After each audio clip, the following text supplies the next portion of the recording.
I've come here to teach the second year LLB students. What we're doing is rolling out the Academic and Professional Skills course, which is sort of like a foundation course on legal skills.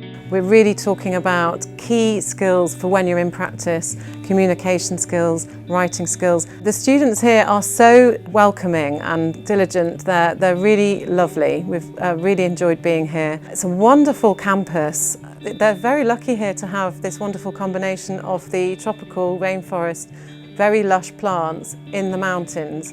So that's very different for us. So we've really enjoyed visiting. Beautiful campus buildings. So we're really looking forward to the thought that hopefully UPES students can come over to our campuses